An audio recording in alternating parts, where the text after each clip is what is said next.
Hey guys, welcome back to my channel. This is Jayashri again. So how have you been guys lately? Well, let me go first. This month of May was actually very great, amazing, special.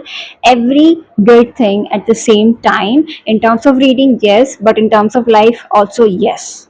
Unlike the previous month, when I was going through this massive reading block, where reading a single page, much less a single book, felt like a burden to me. Reading itself felt like a daunting task, a chore, which I vehemently dislike. For me, reading is something very much special. It must be enjoyable. It is not to be forced upon yourself.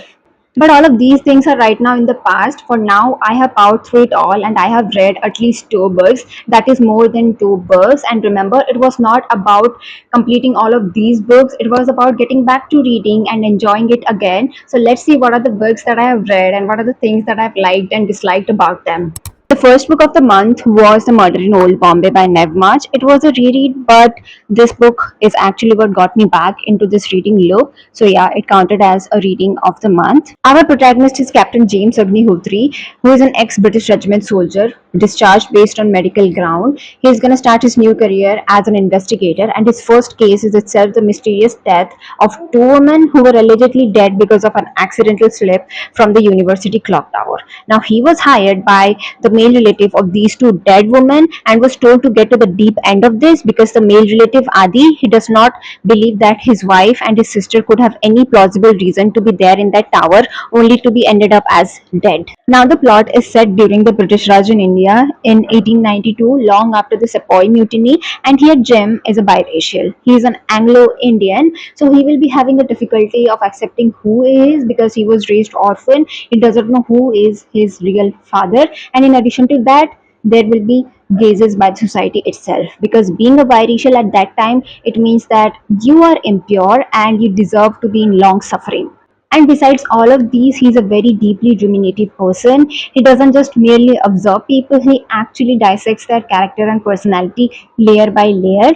The more he went into this investigation deeper and deeper, he realizes that every incident, starting from the death of the two women till all the dangers and incidents that he himself has faced, is totally purely built on a foundation of political duplicity. There are people playing double games, there are a lot of hints, lot of suspects, you don't know whom to catch or whom to chase. You are yourself scared that if you by any chance mistakenly convict a wrong person. The momentum of the plot moves at a breakneck pace. The plot shifts are unpredictable, uncertain. It forces Jim to constantly pivot from his actual strategy on a dime. The thing that I liked about this book was the length of the plot, the amount of time the investigation was taking to reach its end. At some point of the chapters, in between the line, you're gonna feel that the book is never gonna end, that the investigation is taking a way more different opposite direction away from the main crime here, but it will eventually reach its desired end. And talking about the never ending phase of the book, I think it's kind of a very common general feeling for all the readers out there.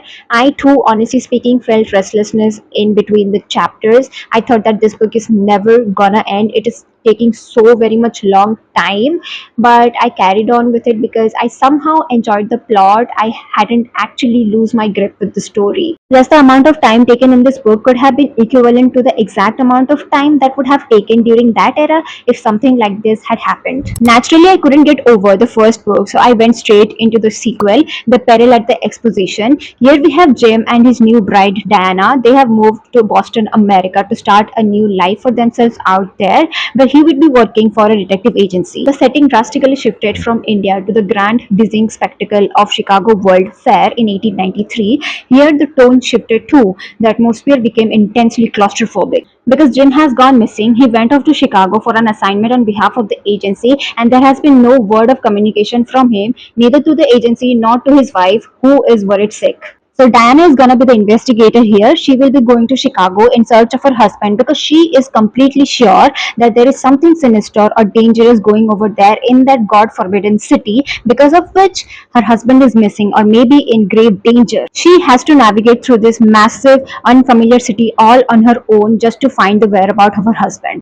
Marcia's writing here remains luminous, but there is a visceral undercurrent of danger. You could feel the physical tension building over as she uncovers a plot, a conspiracy that could destroy the entire fair, endangering the lives of millions. This book is a historical fiction set against the real timeline. You will be getting a glimpse of Jamsetji Tata and Swami Vivekananda, who were actually present during that time in Chicago, and a peek into the post-Civil War America, the industrialization versus labor unrest, the immigration wave, the conspiracy and corruption, and the North and South dispute.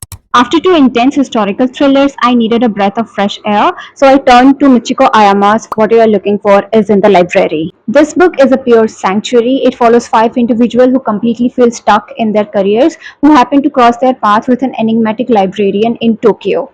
Each one of them will be having their own short story in this book, where we will be seeing how their lives are completely transformed, changed after they have read a book borrowed from the library. If you look at it on a granular level, each short story deals with the exact same theme. They overcome an insipid, uninspired routine. The flow of the narrative is almost mellifluous. It has this quiet musical rhythm to it. You need to pay attention to the cadence of the storytelling here, because it may intentionally slow your heart rate down and may force you to reflect upon your own life. P.S. This book is a short reminder for me that answers that you're looking for in life are not sometimes that much of complex. They can be simpler, or the answers you seek are not that much of far away beyond your reach. Sometimes they are present around you, or maybe the answer is you yourself. Fourth and the last one is Zachary Yang and the Dragon Emperor. Now, some of you may think this book as a middle grade young adult fantasy, but for some of you, if you are still a fan of Percy Jackson, even if you are adult, then you're gonna definitely understand why did I pick this book up. I have recently started this book out just barely into few chapters. Here we have 12-year-old Zachary Yang, who is a Uyghur minor ethnicity immigrant from China. Now he is living currently with his mother in US Maine. Back in China, his father was executed because he tried to speak against the atrocities done by the government to the minor communities. Now he and his mom were barely living by, but they were happy, both mother and son. But one day their peaceful life is being shattered when they were attacked by a demonic entity, and the entity actually abducts his mother. Soon after, he realizes that he is a descendant of the most fascinating emperor in Chinese history. He also finds out that being a descendant, he also too possesses some ancient mythical powers. Now his job is to go back to China, the place he was born and his father was executed, to find and save his mother and to prevent those demonic entities from escaping the portal situated there, which serves as a bridge between our world and the demonic entities world. As mentioned, I haven't completed this book yet, but reading it gave me the feeling to read Percy Jackson series again. Finally, we are at the end of this video. Four books for completely different worlds, and you get to enjoy it, experience it at the comfort of your chair. Well, perks of being a reader, I guess. Do let me know your upcoming reads or your favorite reads in the comment below. Till then, see ya in the next video. Bye bye.